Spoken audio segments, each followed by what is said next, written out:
You guys asked for it. We're bringing it to you. You guys are bringing the most juicy questions and putting it to the test for these full-time RVers. We've been doing it for 5 years now, so we're kind of somewhat pro status, all right? So look out. That's 10 years between the two of us. We're going somewhere with that.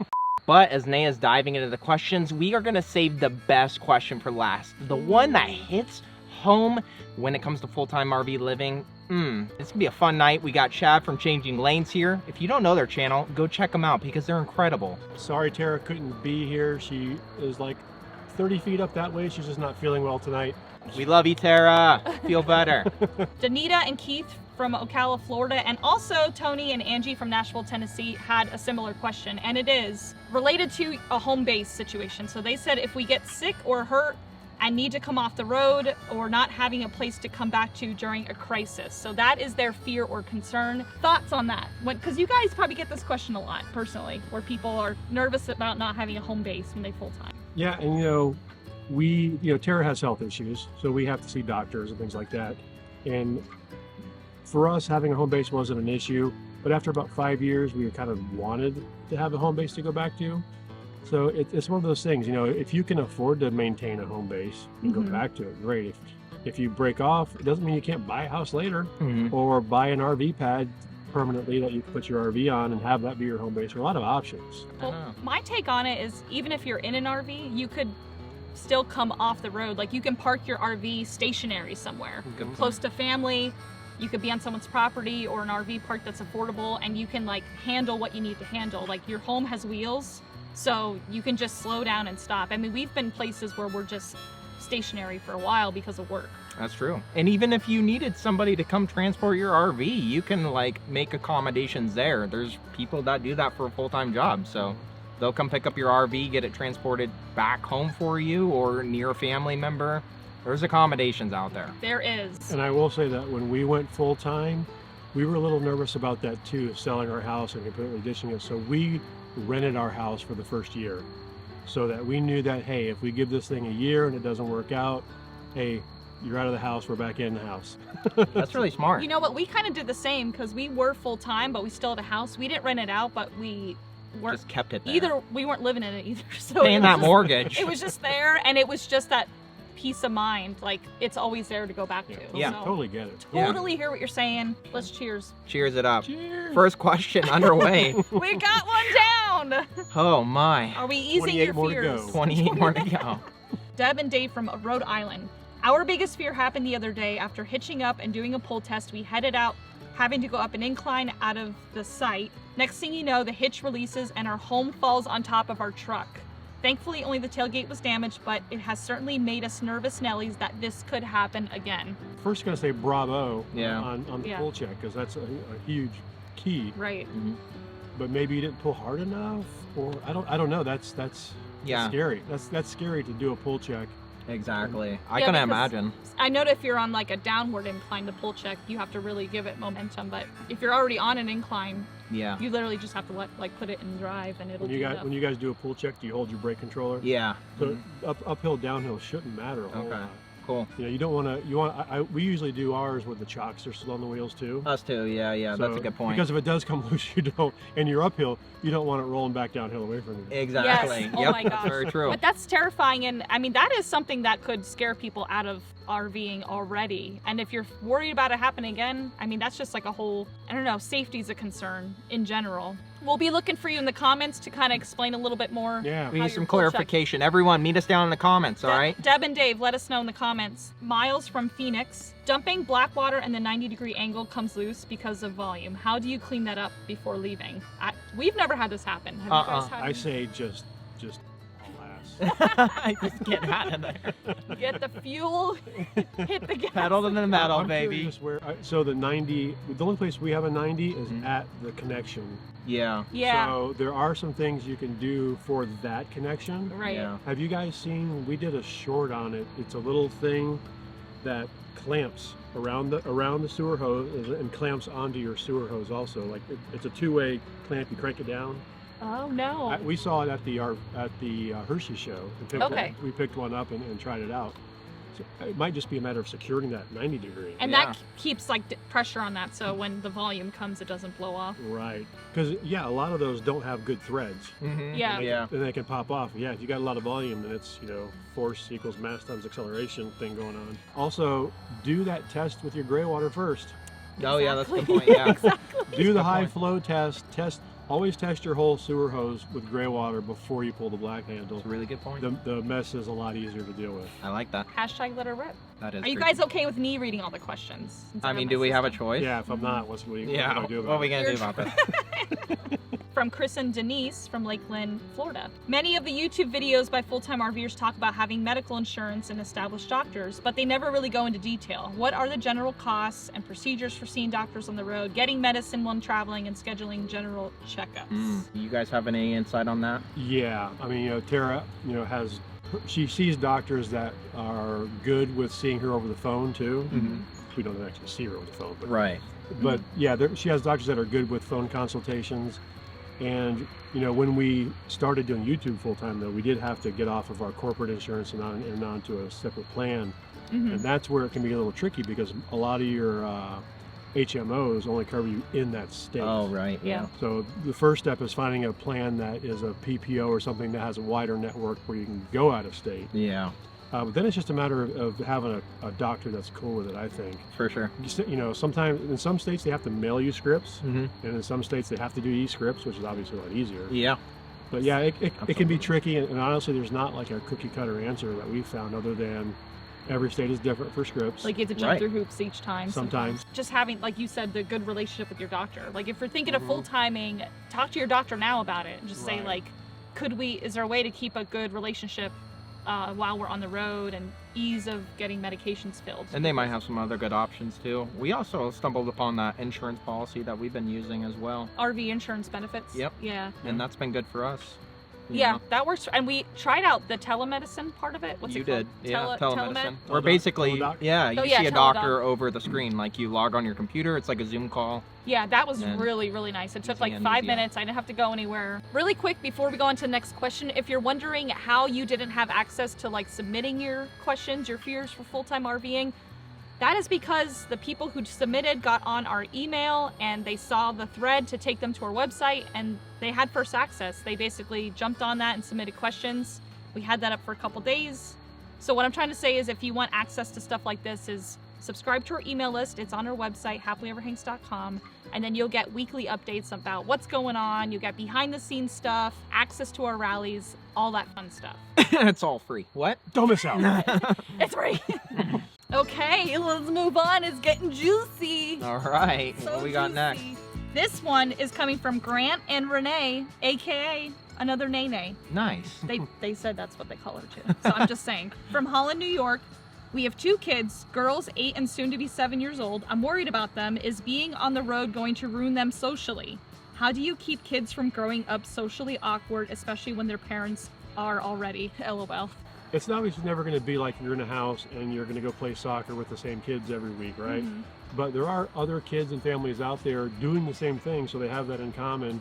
And I mean, in my estimation, I don't know because I don't do this, but when your kids get to interact with more kids and hop back and forth and around, they get more interaction, more exposure to different types of people. Yeah. and Yeah, things, that's a good point. And they might not see these, like they see their RV friends in intermittent times. Right. So it's like they get more excited like when they get to reunite with their RV friends. Like if they go on a trip and then everyone comes back in the winter time. Like I've seen when we were at Camp Margaritaville in February visiting friends, there were a lot of full-time families that Matt, just Ashley, Malvin, and Chelsea. Yeah. They all kind of form their cliques out there, and it works. Like you find your RV besties, yeah, basically. and like as the adults are having like social hour, the kids are like out riding their bikes and playing because they like are used to hanging out because they've met up so many times. And I just like this is stuff we're learning too. I just thought that was cool. So we were curious about it too, because we're eventually going to start having a family, Mhm. and if our guts were to say one thing, we say go for it. Like, don't let that be the factor to hold you back, because there's a lot of great living to do out on the road. And I've heard families say that their kids become more, I should say, Extroverts. yes, they become more extroverted when they hit the road versus when they were in the school system, Right. like, at home. I like it. So take that, put that in your back pocket. Victor and Dawn from Sargent, Texas Their concern is one of them getting too ill to move on, especially the main driver. Yeah, I mean, that kind of sucks. We've had that conversation because I'm the only one who drives Yeah. the truck and the rig.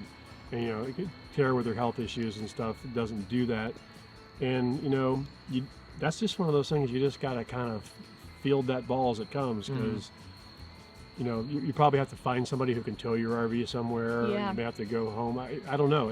The situation could be, Absolutely. Who knows? I mean, in that situation, sometimes like there's so many different avenues and you kind of just like figure it out as you go. Yeah. And you just like play with it. A lot of the campgrounds are very accommodating. So if emergencies come up, they work with you really well. Mhm. I mean, people aren't out there to get you and be like, no, you got to check out. Like most people come together and Check out support times each noon. other.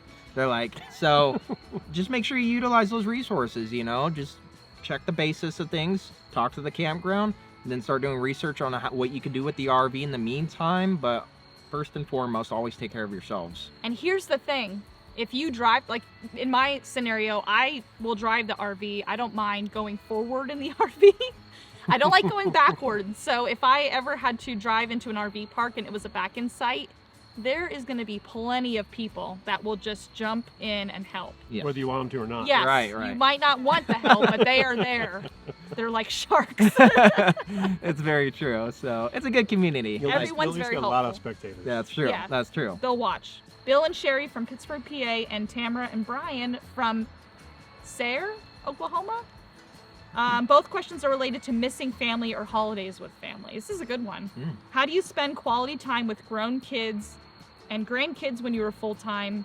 What happens at Thanksgiving and Christmas when no one has an RV-friendly driveway or is offering to take up hosting everyone? So this is kind of a two different questions. So like Yeah. the first one, spending quality time with grown kids and grandkids when you're full-time. My family's in California and hers is in Pennsylvania, so kind of like our rule of thumb-ish is bouncing between them every other year and then making accommodations to go visit in between there as well. So that's kind of what we do. What do you guys do? And if they don't have a driveway big enough, most people don't have one for ours, which is like 45 feet long. Right. But find an RV park nearby. It may be 10 minutes away, Yeah, it's but like you're right 10 there. minutes away versus wherever you were before, and Yeah. your house is there with you. You got your I own remember space. staying with like Tara's brother and stuff the first time. Like, you're welcome to come in and use a bedroom. Like, no, we've got our own bedroom that we live in right Yeah, here. right. Yes. It's the most comfortable for us. Trust us. Yeah, like you want to be in your RV. Yeah, Yeah. it's That's very your polite too when people offer that. Like they see you in the RV and they're like, you could come They in feel our house. bad. And I'm Yeah. like, we like her. They feel bad, but it is our home on wheels. Those poor kids in the trailer. Yeah, both of sides of our family have no space for us to mooch dock, and our trailer's only 35 feet, but Yeah. none of them have hookups. None of them have space. Wink, wink. You guys better be working on that. Yeah. Get cracking So- on it. Just like Chad and Tara, we go to a local RV park Yeah. and bada bing, bada boom. You know what we do take advantage of is also, like Chad said, is staying in for an extended period of time. We'll do like a month maybe, Mhm. and you'll get some discounts there because monthly reservations, you could save some money And the compared to weekly. right, and the people who are concerned about like leaving if they have grandkids. I mean, I've seen people take advantage of the RV life where they can go visit family all over the country and grandkids. Like they use their RV to go like see different family that are spread out around the country. But just know that you can always come back to home base at any point and see your family. Mike and Laurel from Alpena, Michigan. Hey guys, we miss ya. Finding RV-friendly gas stations along my route. We have a gas truck. Suggestions, apps. Oh, I like that. Well, I heard a Gas Buddy before. That's about Yeah. the only one I know. What do you? You got anything? We're diesel, so we Yeah. use the truck lanes and the truck stops and our TSD card. Yeah, that's what we do I would too. say, It's got to be tough with the gas. I mean, I guess if you've got a gas truck, you've probably got a smaller IV, hopefully. yeah. Smaller yeah. trailer, fifth wheel, whatever. For sure. Maybe have a little more maneuverability. You can also Yeah. utilize Pilots and Flying J's. They have RV specific fueling lanes there as Yes. well. Mhm. And they're then, gas and diesel. Yeah, and then you could utilize cards like Good Sam, I think, work with both of them, like the Yeah. Pilot and Flying J. So you could save 5 cents a gallon on that as well. Yeah, those are nice because you'll see it'll be separate from the trucker lanes. It's kind of in the same area where cars fuel up, but just off to the side. So there's plenty of room to pull in. And they have access to water. There's a dump station as well. Yeah. So. And then definitely always take advantage of downtime when you get to a campground. Just take advantage of the convenience and go fill up while you're unhooked from the trailer. Mhm. That way next morning you're not scrambling and trying to find somewhere that's gonna you know, fit your trailer and your truck at the same time. Yeah, even with being able to go in the truck lanes and all that, that's still part of our day before departure. Yeah. Fill up the truck. Yeah, You don't want to be looking for gas. I mean, That's our exhausting. GPS tells us where all the truck stops are. I don't know. I'm sure I could program it and have it find gas stations, Yeah. but Yeah, that's Yeah. a good point. This one comes from Ryan and Lauren Miller's Emotion from Fort Worth, Texas. We just started full-timing back in April of 22. Wow, congrats, you just started full-timing. Woo. Go, guys. And let's just say we're currently living our biggest fear. Our Grand Design Solitude has subfloor and frame damage that has put us in a position we have feared. We had to move out of our home. It has been almost 1 month since moving out. Hope to be on the road soon again at some point, but we aren't holding our breath. They did go into a little bit more detail of like what's going on with the dealer, but I just summarized in that they still don't have the rig back. It's been a month and it's like, holy crap. Yeah, that's tough. that I is mean, hard. You know, I don't know whether they bought new or used, whether they're under warranty or not. When we bought our Grand Design, this is well before we had a YouTube channel. One thing we liked about dealing with Grand Design is they would always, we were able to get mobile tech. Now, subfloor damage, mobile tech's not going to be able to do, so you do have to go to a dealer. Yeah, And those are the worst stories we've heard, is Yes. dealer exactly. service. And that's what they did say in the story, that the dealer dropped the ball and they're going to have someone from Grand Design come like a tech come take a look for them. But that is the concern, because some people will be like, I have the warranty, I have this, I have that, but it's just like getting it in and getting it repaired. That is not, Parts. yeah, that's finding that, availability. That's where we had the most hiccups too. Like when we got the gray tank replaced, it was dealing with the dealerships, getting in for an appointment. But most of the time we utilize sources like mobile RV technicians, stuff like that. Or if you're a DIYer, a lot of times they'll just send you the parts and you can do it yourself. Good point. Have you guys run into anybody from Texas trying to get service? No. No. Texas has a weird law. It's some kind of consumer protection thing, but with adverse consequences, being that if you bought your RV in Texas and you want to get service in Texas, you are required to go to your dealer. Grand Design can't help you with a mobile tech. Really? And that's if your plates, crazy. if you're just in Texas or if you're like registered. If you bought your RV in Texas, Okay. I don't know if it has to be registered there. Yeah. But if you bought it there and then you want service there, I don't know what the deal is with that law, but we've had people say, you know, we can't use another dealer, we can't use a mobile tech, they can't service us directly. They're required by law to go to that dealer, regardless of how crappy they are. Ah, that's so frustrating. And that's just a little caution for anybody in Texas buying an RV. Look into that, because that might make a difference. You know, just go across the border to Oklahoma and buy your RV. This next question comes from Nakaimya and Malka from Baltimore, Maryland. What campground to pick? Well, that's a good one. That's actually a really good question, because how do you guys base off like what campground you go to? What's your flavor? Well, it really depends on where you are and what you want to do. There's a lot of variables there in that question. I mean, are you near a national park? Are you near, you know, The ocean? do you want Yeah. the proximity? Right. I don't know what you guys use to plan. We use RV Trip Wizard That's what we Yeah, did same too. here. religiously, Yeah. Yeah. and it's got filters in there. And I will start out with big rig access, 4+ stars. Yeah. See what else disappears. Click around, make some calls, see if they have online. You know, it varies depending on where you are. Yeah, that's And a you good point. guys have your own washer and dryer, so a place that has laundry doesn't really concern you. Then. Yeah. So is that one of your Yeah. filters you Yeah, plug it in? is. Yeah, it is. Us poor people that don't have washers and dryers. Us mean, peasants. We have a bucket. We have a bucket. Do you go out like on the rocks and scrub? Exactly. Yeah. What do you like to know? So we like to talk about, you came up with the good term, 3 A's. Nail it there. Yeah, I Nene. feel like this is what we do. Affordability, Mhm. amenities, and Accessibility. Yeah. So, you know, affordabilities makes plain and simple. Mhm. And then amenities being the laundry, or some people like to have a gym, depending on like how advanced you want to be in a place you need. Or you want to be a little more off-grid or a little Yeah. closer to town so you can get groceries, stuff like that. But amenities also being like full hookups versus partial hookups. That's true. There's Yeah, so oh, many yeah. different types of campgrounds and amenities. Some places are so small that they only have like 30 amp hookups. So you have to look at all those things when you're booking, depending on your rig size. Yep. And the time of year, I mean, Yeah. you don't want 30 amp in the summer if you got a 50 amp RV and you can only run one AC. Right. A Not lot good. of variables to think about. Yes. That is very when you're true. planning out your trip. Yeah. And then accessibility being how close are you to things you need. Like if you want to go visit places around you. Mhm. And then, you know, your cell service, because we have Oh yeah. forgot to look at how the cell service is in some places, and then we were like, well, dang it. Kip and Joe from Port Orchard, Washington, we're retired and not getting any younger. So our fear is how we could handle the physical limitations that usually start up as one gets older. The spirit is willing, but the flesh gets weak, kind of thing. Sure. Okay, I hear what you're saying. I can speak to some of that, I guess, getting old. Okay. I mean, I'm only 54 next month. That's pretty old. I'm just kidding. Kidding. It was a joke. Goodness. Hey, when I was in my 30s, I thought 50s was like dinosaur age. Yeah. So, Oh my gosh. I think do it until you can't. Mhm. You know, and if you're already kind of reaching that age, then maybe get an easier RV, one that you can just kind of pull up chocks and go easier. A giant fifth wheel might not be the option. Yeah. Because they can be a little bit to set up, especially when you got to set up an office and take a motorcycle out and all that like we do. Right. Yeah. But That's a good point. So you're thinking something a little more drivable, like a Class A or something? yeah, Class a big A, bus, Class you know? C, Class B. Yeah. When we went from travel trailer life to fifth wheel life, we were like, wow. This because is nice, yeah. we didn't realize you could just hit a button and it'll just level itself.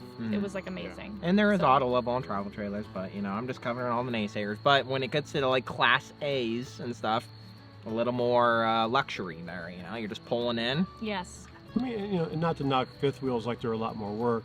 They're our situation is a lot more work because we work out of the RV. Mhm. Right. Because we have a motorcycle in the back of the RV, because we turn that space from a garage into an office. You know, there's a lot of setup that we do. So Right. with us, that means we stay longer. We're not going to, you know, set up for a whole day, stay 3 days, and then leave, You're right, because it's just too much work. for So sure. the length of your stay, how you camped, makes a big difference.